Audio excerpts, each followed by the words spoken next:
Hello and welcome back. Welcome back to the channel.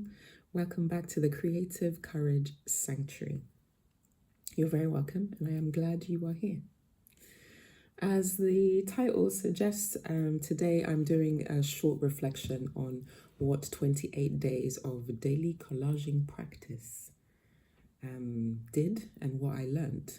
I'm going to share 5 things because you don't have all day, because I could just go on and on and on, because it was a phenomenal time. But before I jump into it, I just want to say thank you. Thank you for all of those who subscribed.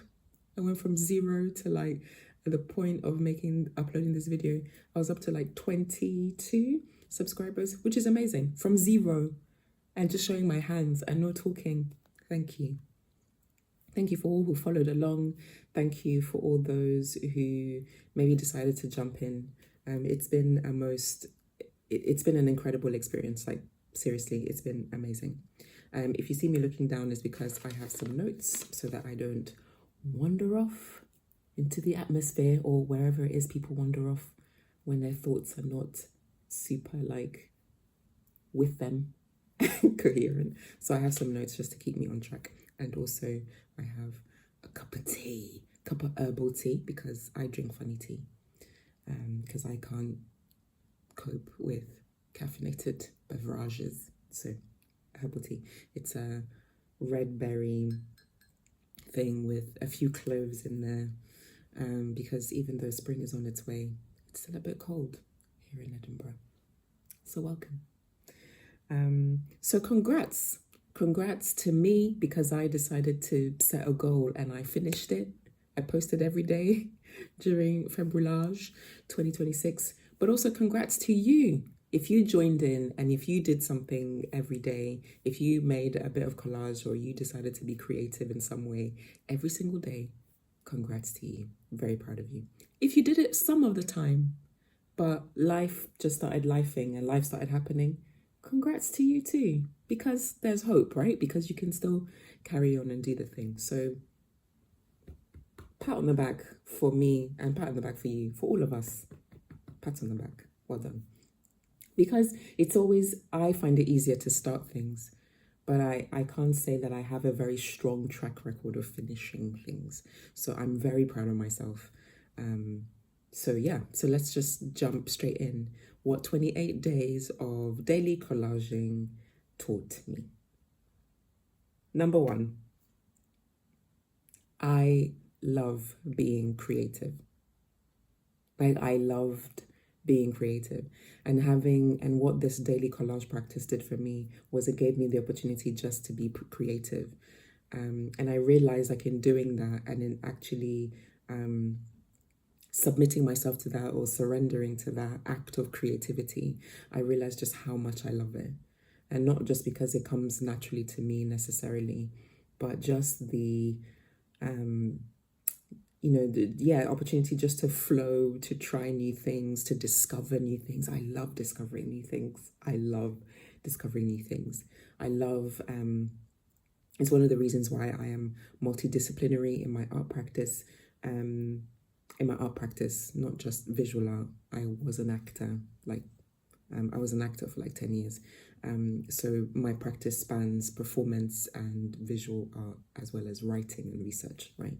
And I love combining all of those things coming together, because I believe that in the same way that to have a really meaningful conversation, you need a conversation partner, or in my case, multiple conversation partners. Because it's just so much more interesting when I come across a concept in performance that then I can bring into the visual art, or, if I'm thinking about creating something like a piece of performance and there's a concept in visual art that really resonates with that thing, then I bring it together and then let's just start talking. I love that. I just love the act of creativity, the act of making something new. Not something out of nothing, because only God can do that, but create or using fragments of things that wouldn't normally go together, things that people think that don't go together, and then you just they have conversation and then they're dancing around and then they come together and you're like, wow, And it's one of the reasons why I love the medium of collage for that, right? Like fragments that seem disparate, and then they just come together to create this new whole, this new thing. I love that. And just that process of creativity really stirs me, and it really inspires me, and I just love it.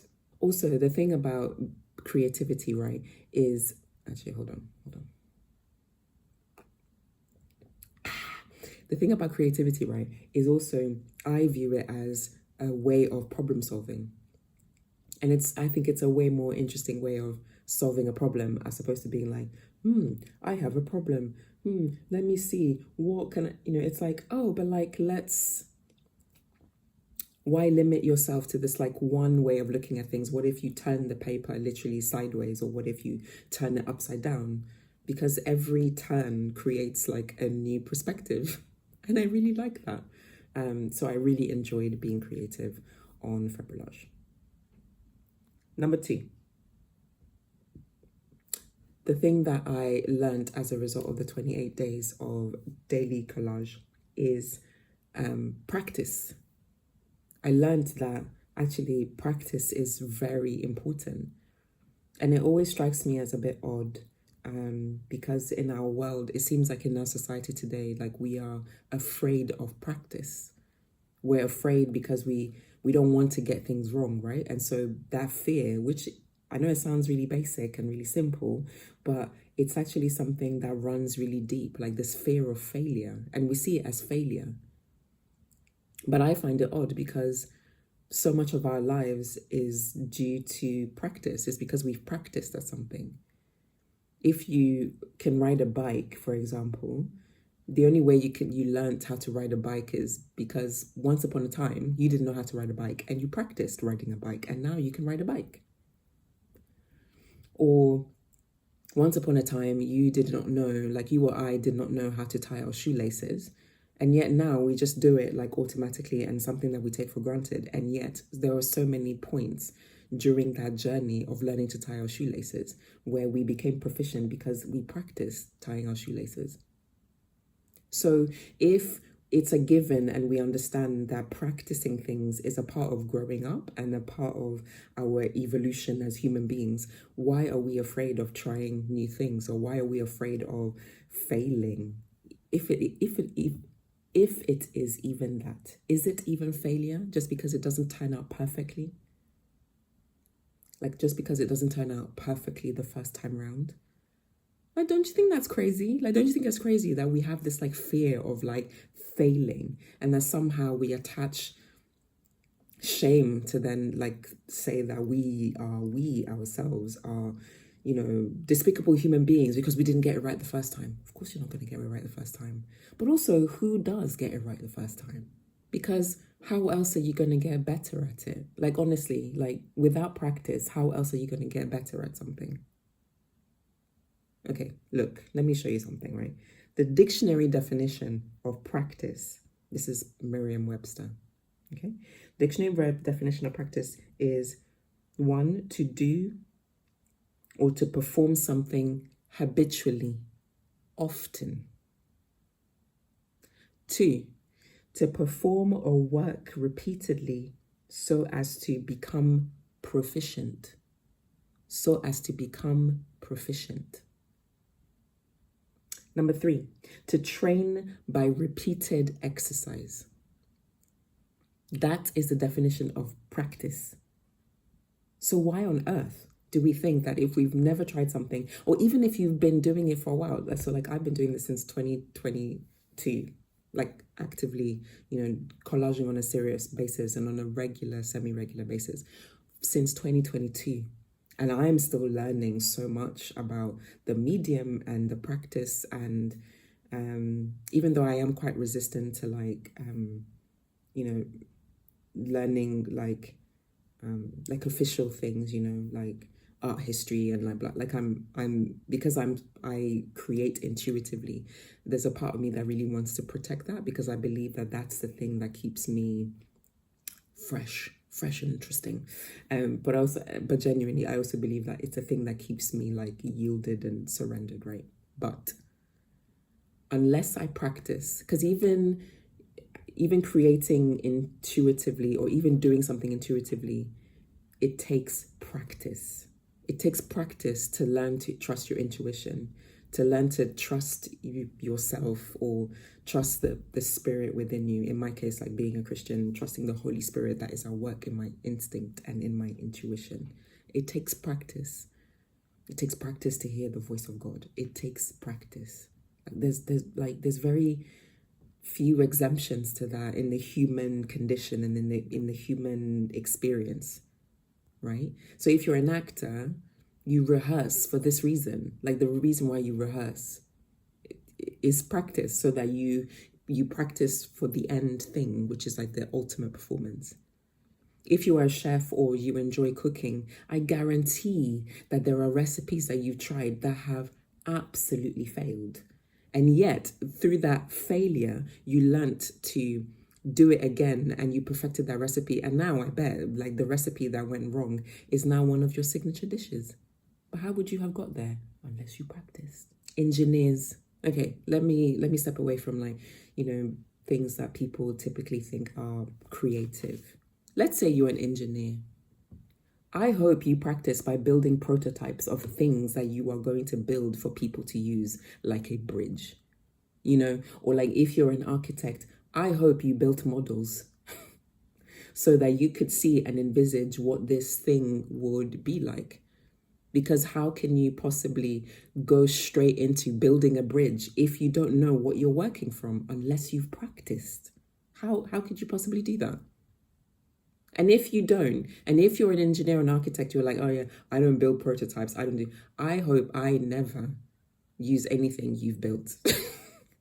I don't trust anyone who doesn't have a prototype or something, who's tried something out, a rough sketch, a rough idea to refine your ideas so that it becomes the final thing.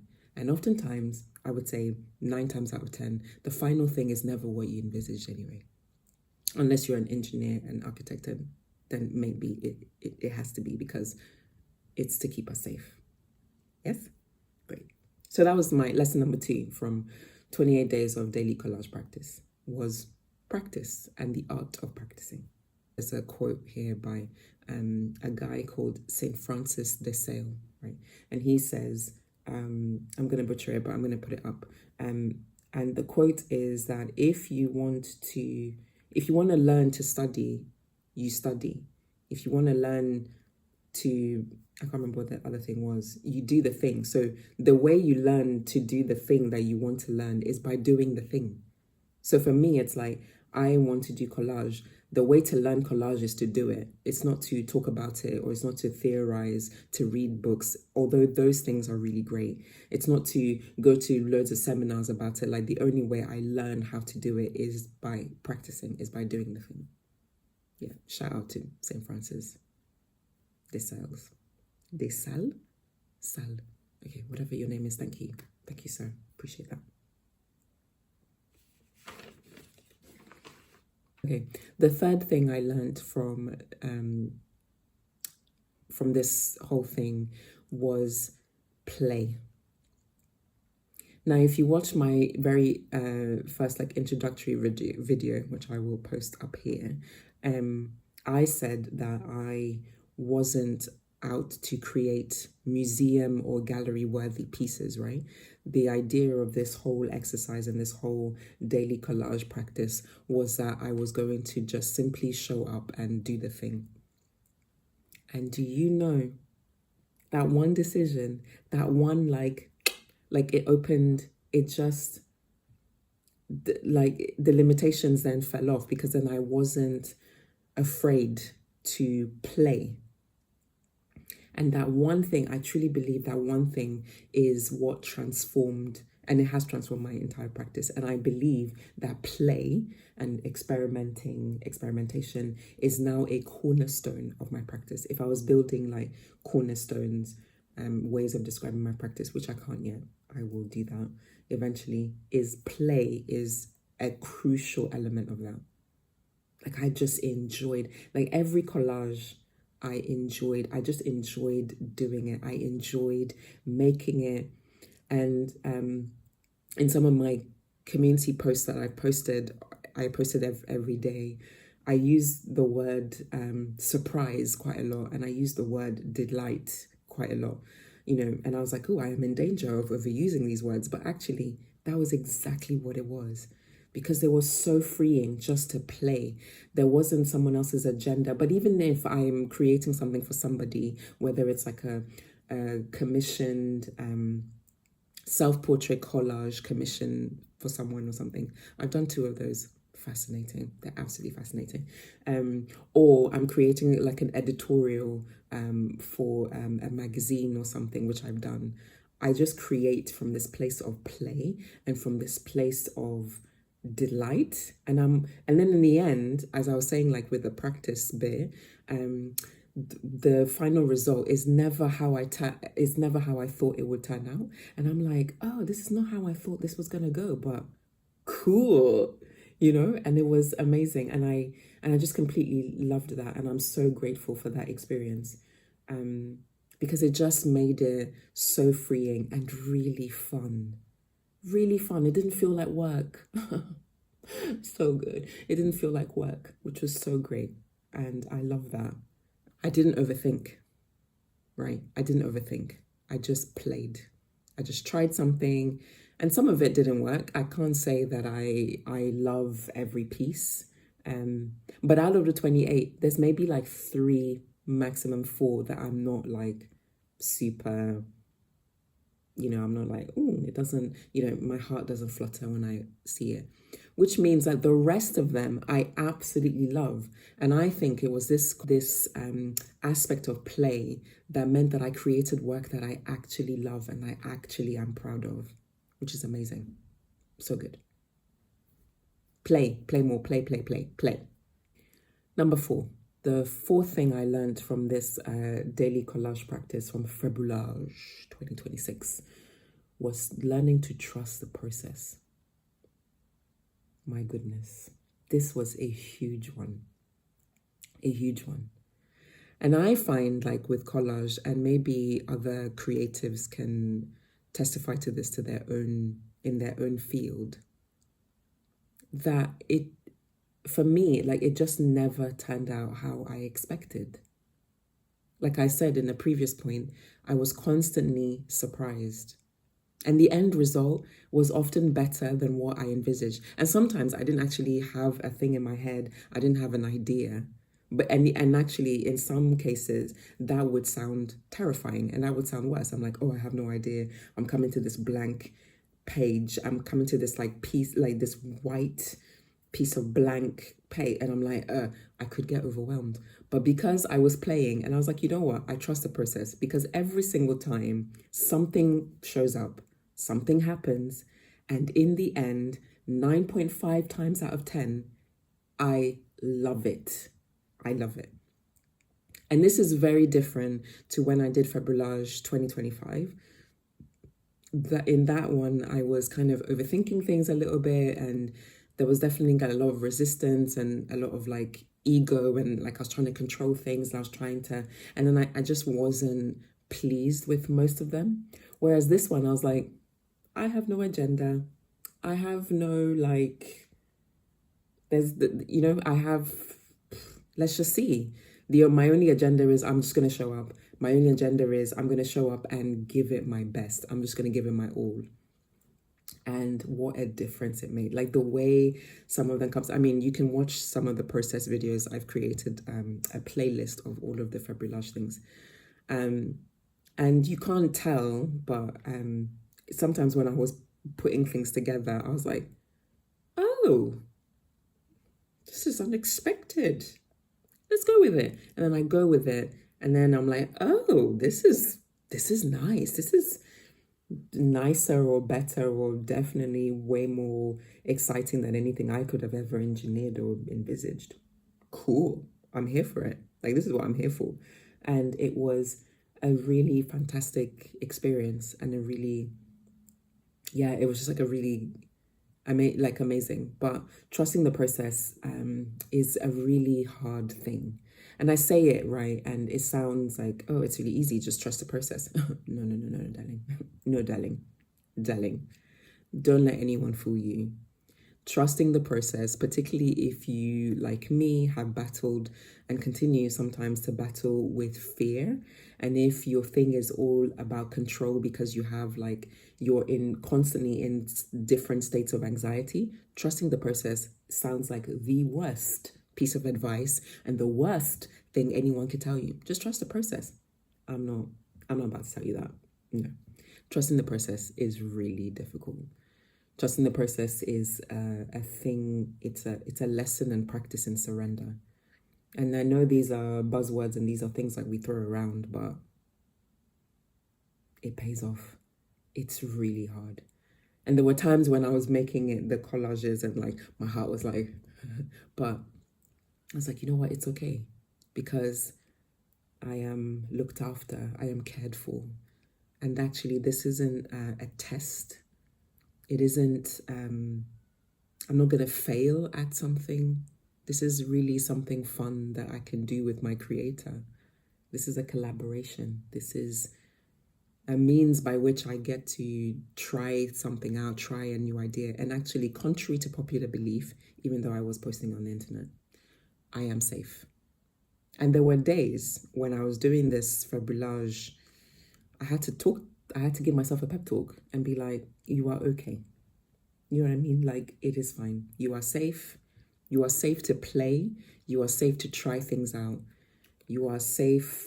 And even if it doesn't work out, or even if you're not completely thrilled with the end result, you are still safe and you are still good. And you are all the things, and it's good. It's all good. But, hold on.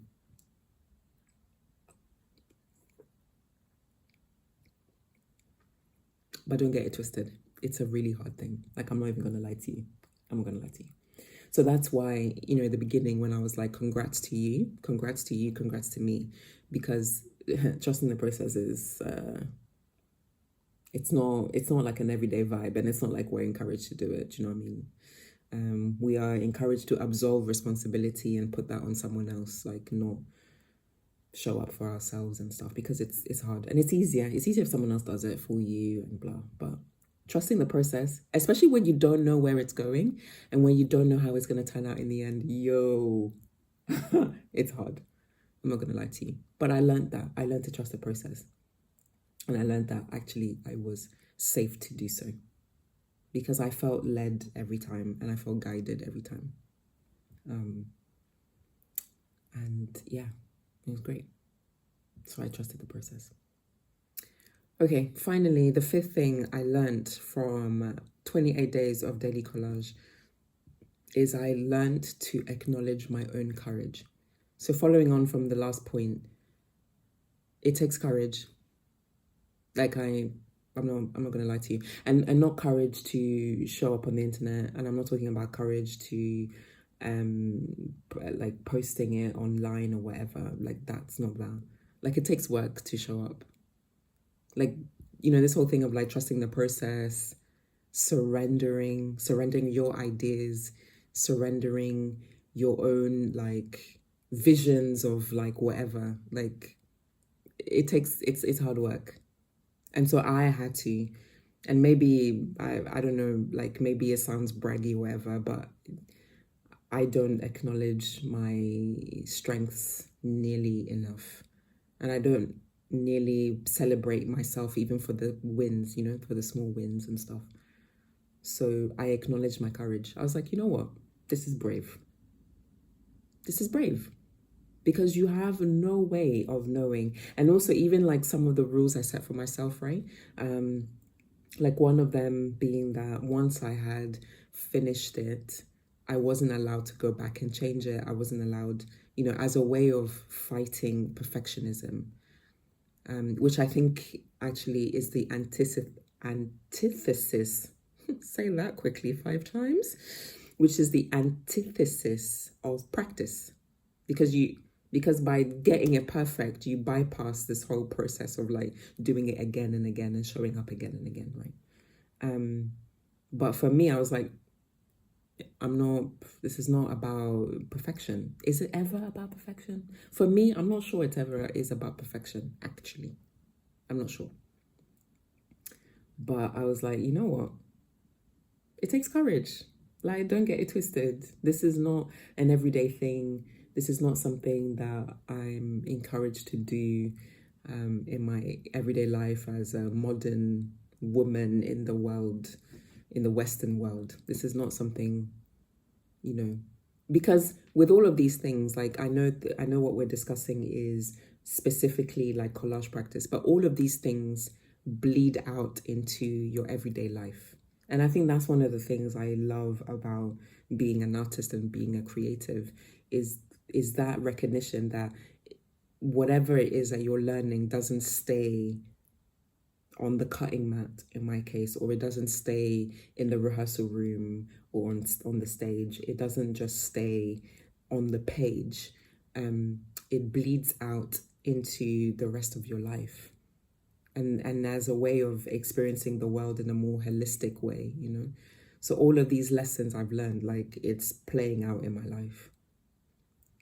And I am really grateful for that. But it takes courage because all of these things, all of the things I've described, you know, being playful and being creative, like creative problem solving, choosing the art of practice and choosing a lifestyle of practice are all countercultural things. These are not things that our culture necessarily celebrates anymore. These are not things that you, like, no one's, like, very few people will pat you on the back for that. And it makes you distinctive. It makes you set apart, which comes with its own challenges and it comes with its own things, right? But how wonderful, how wonderful that it doesn't just stay in my little corner or on my cutting mat, as you've seen, my green cutting mat, but it moves out with me in the world as I move through it. Yeah. Let me see if there's something else I want to say. Yes, the other thing I wanted to say about acknowledging my own courage is that all of this stuff, and again, it's not just like posting online. Like, even if I didn't post any of this online, I would still like feel these things. So the other thing was part of acknowledging the courage was also acknowledging my vulnerability, because actually showing up to make anything, especially out of like disparate materials or whatever, it takes courage and vulnerability. So I'm self-taught. I'm a self-taught collage artist. And I suppose, like, I mean, I think there's a whole, like, you can debate whether, you know, whether you should go to art school or whether you should teach yourself. And particularly now in the world of technology and so much access to information, and especially if you don't have the funds to do it, like, art school is not an option for a lot of us. But being self-taught, you know, the many advantages of that is I get to, you know, create my own curriculum and etc. And I get to choose how I learn, and I choose and I learn in ways that are beneficial for my learning style, and not just like fitting in or like being squeezed into a mold that goes against like my way of learning and being, you know, being neurodivergent. Like, as much as I love academia and I love research, my academic career has been really difficult because you're squeezed into like one way of thinking, one way of doing things. And if you have any kind of divergent thinking, like, you will suffer for that. But the flip side, or one of the flip sides of being self-taught, is that for me, like, I sometimes I can't help but feel like there's things I'm missing out on, right? There's access to resources and people's experiences, like, you know, other artists or, you know, people who would lecture me and mentor me, and, you know, being in an environment where I am being mentored and encouraged and pushed. I don't necessarily have that, and I kind of have to go out and seek those things. So it's not always easy. And also I can't help but feel like maybe I don't have a chip on my shoulder, but maybe there is something like I am missing because like maybe there are gaps, like lots of gaps in my knowledge and lots of gaps in my practice and ways of doing things because I'm not in that, structured environment where my art can grow and flourish and develop, right? And so looking to yourself constantly for those things is really difficult. So it takes a lot of courage. It takes a lot of courage to recognize that I do have gaps in my knowledge. I do have gaps in my practice. I know it could be better. But also I have very real constraints to that, right? Like I said, like art school is not an option for me. And also I'm not really like, I just feel like I'm a woman of a certain age, believe it or not. I'm also not in the mood to be, I don't know, to be torn down and to be criticized in the name of like critique to make my practice better. Like, nah, I'm not in the mood for that. Like I went to drama school, like I'm okay. I'm done with people like trying to tear me down. And sometimes it's not even for the benefit of learning. Sometimes it's just like people who are frustrated and they choose to take out their frustrations on you. And because there is that dynamic of power, right? Because they are the instructors, then anyway, I am digressing. See, this is why I have notes. But yeah, it's all like tied together, like trusting the process, playing, being creative, and all of those things. But it takes courage to do any and all of those things. So once again, friends, I congratulate you. I celebrate you. If this is what you've done, and if you choose, if you're choosing, like maybe you didn't do a daily collage thing, maybe you didn't do a daily art practice. Although I would like to know, please comment below. Please let me know. Is there a creative practice you return to? But whatever it is, if it's something that you want to return to, I encourage you. Do it. And I also encourage you in acknowledging that it's not an easy thing. Like what you want to do is not an easy thing. And it's one of the many reasons why I, wanted to have this channel, not only to document this particular challenge, which has now come to an end, but also to encourage you and hopefully to inspire you, not because I'm brilliant, but sometimes we're inspired by seeing other people do the thing that we want to do. So I want to inspire you to do that. But also to acknowledge and to name that the thing that you are trying to pursue is not an easy thing. And that is okay. But also that you're not alone in that, right? Because I'm with you. And there's like thousands and thousands of other artists, millions of other artists who are going through a similar thing. But it's not easy. But just because it's not easy doesn't mean that you shouldn't do it. Just because it's not easy doesn't mean that you should lay it down and choose something that's easier to do. Swimming against the current is never an easy thing, but you must in order to live. So that's it. I think that's all I want to say on that. I'm sure there's loads of other things that I have learnt from it, but I'm not going to go on that because you have lives, I'm sure, and you've got things to do than just to watch me all day, like going on and on. Also, as a bonus thing, this is a bonus one, number 6. I actually enjoyed posting on YouTube every day. Who knew? Well, because I kept it simple. I think because I kept it simple, so then it was actually a really enjoyable experience. And because my editing skills aren't like super snazzy, it just made things easier.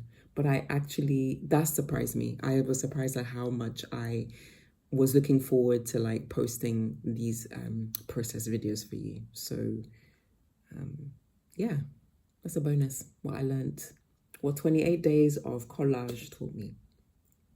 Thank you. So thank you for being here. If you've stuck to the end, congrats again. Well done. You'll be seeing a bit more of my face, but I will continue the process things because there's other things I want to do. I will talk about that in another video. One of them is restarting the artist way. And as part of that, for those of you who've done the artist way before, if you don't know what the artist way is, please Google it. Like, I'm already like way over time here. Please Google it. It's like a really fantastic program. It's 12 weeks. But it's a program designed specifically for creative recovery for people who have been wounded creatively. And it's a wonderful thing. And so I'm doing that again. And one of the things of the artist way is you do morning pages. And I've decided that with my morning pages, I will also do a daily collage, like a really quick, like literally like using the scraps of paper like I would normally throw away, and just literally do like a blitz collage, and on a much smaller space as well. So let's see how that goes.